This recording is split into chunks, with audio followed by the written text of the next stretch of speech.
才能与努力经常被比喻为天秤的两端，倚重任何一边都无法成功。但纵观偶像大师系列，也是首屈一指的天才Serizawa Asahi， 把好奇心专注在有兴趣的事物上，并全力以赴的举手投足，渲染着每位将他映入眼帘的人们的心。そうだ、また捕まえてきたっすよ。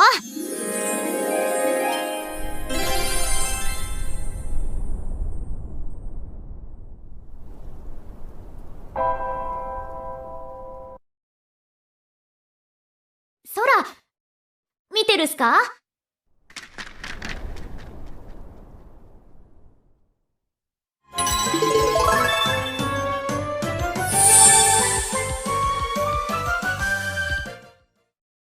大家好，我是 Skim。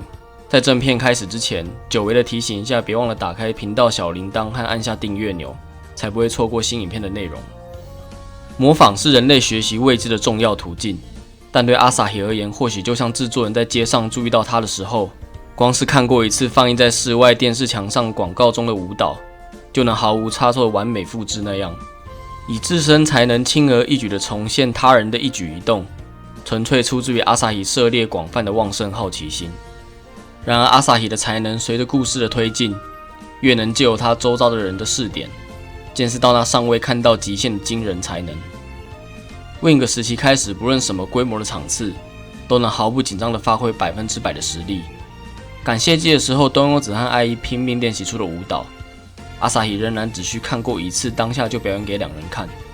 过目不忘的记忆力，结合自由不受拘束的身体表现力，造就了令粉丝为之疯狂的演出。至于遇上光凭才能无法立刻学会的事，阿萨希也不吝惜努力，全心专注于渴望理解掌握的目标上。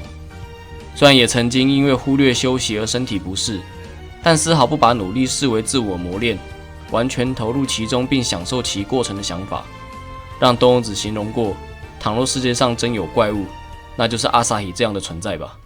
ことで、まず今の目標、今の2人に追いつく。そしたらその時また2人は先のとこいるから、またそこに追いついて、いつか2人を捕まえる。そんで追い越す。うちらいない仕事ばっかさせたら朝日ちゃん寂しがらせちゃうし。目標は高い方がいいんじゃない？冬は追いつかせてもやんないけど、心意気だけ汲んだげる。で、朝日、なんか文句ある？2人のダンス、確かに前よりずっと上手くなってたけど、少し硬いとこ、もっと大きく動けるとこ、いっぱいあるっす。なんか簡単に、追いつくとか追い越すとか言ってるけど、できるっすかね？そこまで言われちゃうとね。やってみせないと、でしょ？本当に、あんたって。谈到东优子和阿萨希，两人的相处可说是全闪耀色彩出了名的欢喜冤家。不胜枚举例子中最近期的是今年秋季强化中的 Support SR 拿基玛奈得希尼基鸠，因故必须睡在同一间的三人。深夜正当东优子即将进入梦乡时，一旁苦于无法入眠的阿萨希向他搭话了起来。本想打发对方却无果的东优子，无可奈何仔细找了属羊的典故跟原理要告诉阿萨希时，却发现阿萨希先行一步睡着了。想生气但没有力气的东优子，直到隔天起床都有点睡眠不足。这样旁人看来好笑又好玩的交流，让他们两人的交集赢得了很多玩家的关注，更是二次创作的优质素材。ほら、あったわよ、朝日。朝日？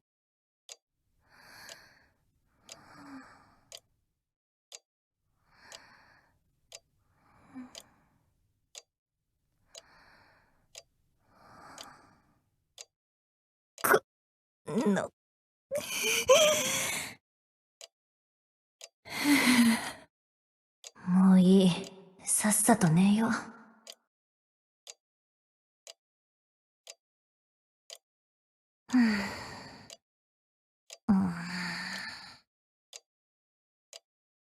待って。るってどうやるんだっけ？もう、朝日。撇开这些花边轶事，东翁子对于阿萨希作为偶像的表演能力，其实怀抱着敬重且以此为借鉴的心情看待。超越阿萨希取而代之成为团体的 center， 是他曾明言过的目标。阿萨希则在了解东优子的真实性格后，坦言喜欢这样的东优子。有趣的是，因为阿萨希对于他人情感的变化有着很强的观察力，让他可以辨认东优子是否真的在生气。对自家 center 不加修饰的言行，东优子时常感到胃痛，却会体验到阿萨希只是对事情的矛盾跟荒谬，选择用最直接的措辞提出来。何况如果能用他可以接受的方式说服，阿萨希更是从来不会意气用事去唱反调。Support SR No 降的 Gravity， 东优子即使嘴上抱怨，仍然细心的帮阿萨希擦拭身上的雨水，让阿萨希理解到作为偶像自己的身体不能随便乱来。相信看在喜欢他们两个的玩家眼里，肯定是令人会心一笑的桥段。ほんとイレギュラー。冬子ちゃん？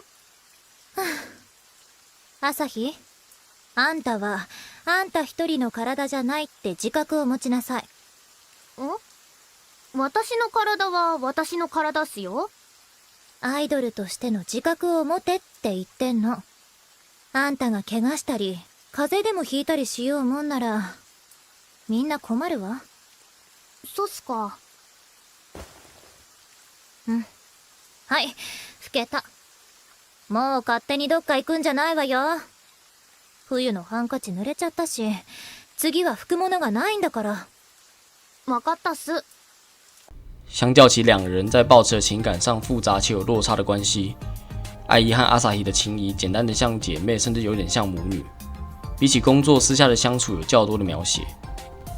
Support SR Hanabi no Yoru ni， 两人到爱依家玩烟火的场面，以及 Support SSR 阿美、Yuki、哈雷、阿萨希和爱依去逛超商的对话，都能看出他们的关系很亲密。不论什么时候都看照自己的3位伙伴，进而从这层舒适圈扩散出去，名为283事务所的人际圈。对阿萨希而言，可能远比他表现出来的在乎。Storyline 的活动剧情 War End Breakdown 当中用了很短的篇幅暗示阿萨希在学校因为我行我素的作风，而被同侪认为只会招惹麻烦，所以疏而远之。凸显他在人际关系上缺乏经验，也证实阿萨希的个性一直以来都如出一辙。回頭來看 Storyline 的3人對於偶像事物是否公開真實自我的決定，選擇隱藏的東優子，必須隱藏的愛依，以及從不隱藏的阿薩希，除了簡單的歸納出現實中也會遇到的自我呈現選擇。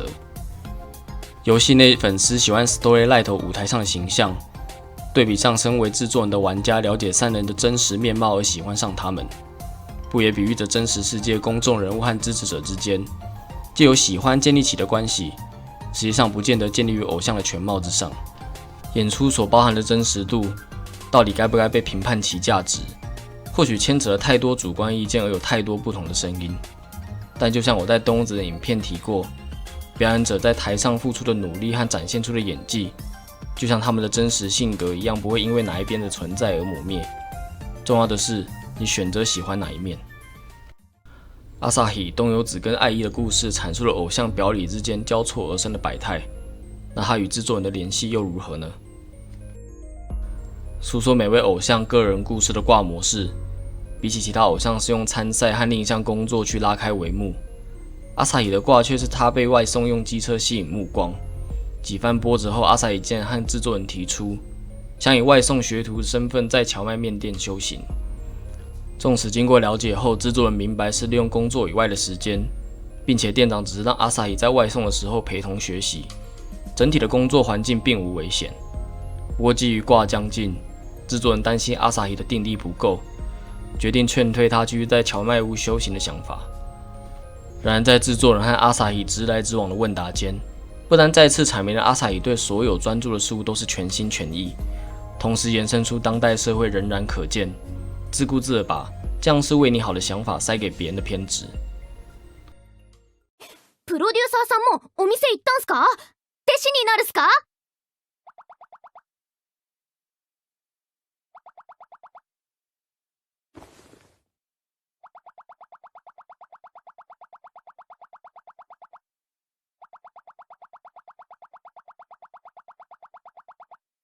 ジョギングじゃなくて修行っす。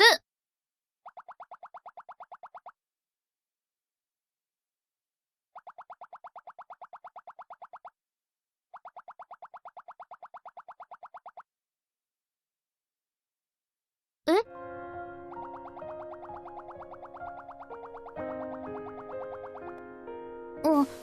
練習はしてるっすよ。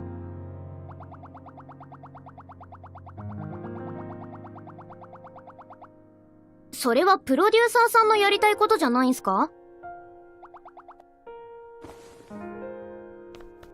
私は修行もグラッドもやりたいっすよ。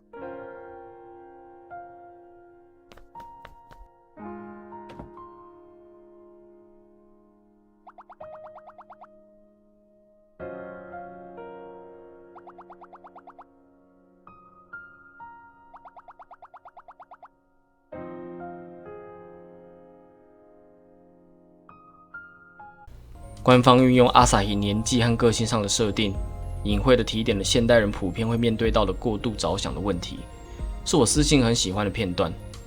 而阿萨希的卦恰好以此为分界，后半的故事则探讨了这位才能似乎永无止境的天之骄子，有时也需要依靠别人才能领会的事物。为了弄懂阿萨希想在荞麦面店学习外送的原因，制作人尽可能地抽出时间陪同阿萨希去修行。得知店长尽管清楚阿萨希的确在运送食物上的技术可圈可点，却迟迟不肯放手让他独自担起这份工作，反倒是才见过几次面就愿意让制作人尝试看看，一直不解为何不是交给比较拿手的自己。阿萨希迎接了一次给他答案的机会。店长的手不小心烫伤了，不得不将外送的责任委托给他人，觉得总算轮到自己表现的阿萨希，最后的安排却是由他辅助制作人进行外送工作。嘟囔着绝对是自己比较熟练，一边详细的告知应该注意的细节，紧接着来到第一位顾客的住处，听着阿萨希的用字遣词，制作人明白了店长之所以至今仍不让他独自外送的原因。阿萨希的确掌握外送的技术，但由于将餐点送达给顾客时，无法柔软的把心意传达给对方，譬如希望对方趁热吃，但还没经过同意就带着餐点去客人的房间，以及认为餐点快速送达最重要，不该多花时间在跟客人的对应上。或许会有人认为外送员的工作本来就是安全卫生的送餐即可，讲究礼节是不必要的吹毛求疵，但文本中的外送实际上并非 Uber Eats 或熊猫这样的专门接单外送，而是餐厅亲自派人将手做的料理送达的服务。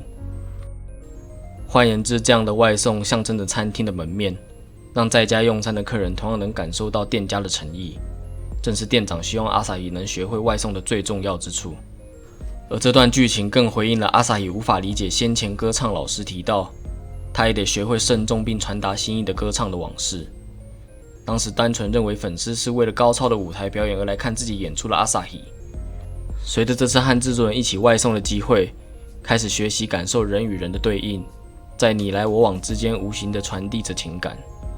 挂的结尾，阿萨希的外送修行毕业考，店家安排给他的客户正是制作人。听完制作人对餐点的感想后，准备动身回去的阿萨希，一句自然脱口而出的“毎度ありがとうございます”，在制作人听来却是無比的欣慰。伴随故事推进而迎来无家有女初长成的感动，我想也是阿萨希皮越来越喜欢他的很大原因。だから早くどっちか言ってほしいっすよ。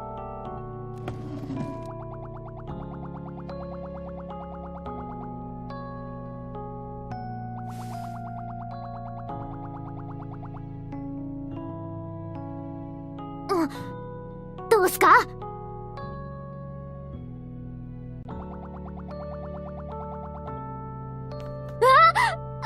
ったっす！それじゃあ手前戻るっす。プロデューサーさんは早く食べるっすよ。帰りに丼取りに来るんすから。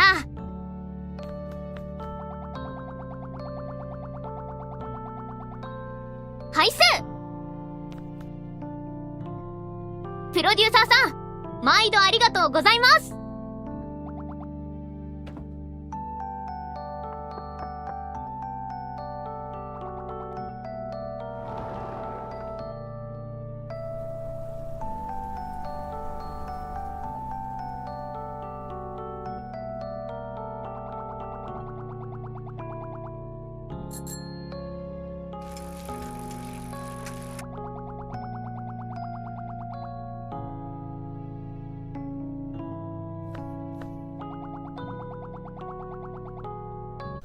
偶然看见行驶中的船只，兴致勃勃的阿萨伊认出船主后，一找到机会就上前表达了浓厚的兴趣。奔放在言行举止的高昂好奇心，甚至足以重新激起成年人大多已经遗忘的赤子之心。他那用几亿话术也好像捕捉不完的自由身姿，往后仍会持续地将我们的视线拉进阿萨伊眼中新奇不断的世界。我是 Skim， 感谢你看到最后。看来我们在年底之前完成所有偶像的浅谈，或许可以再上传几支额外的影片，谈谈对阿萨伊的看法，或者告诉我有什么想看关于闪耀色彩的内容。我们下支影片见。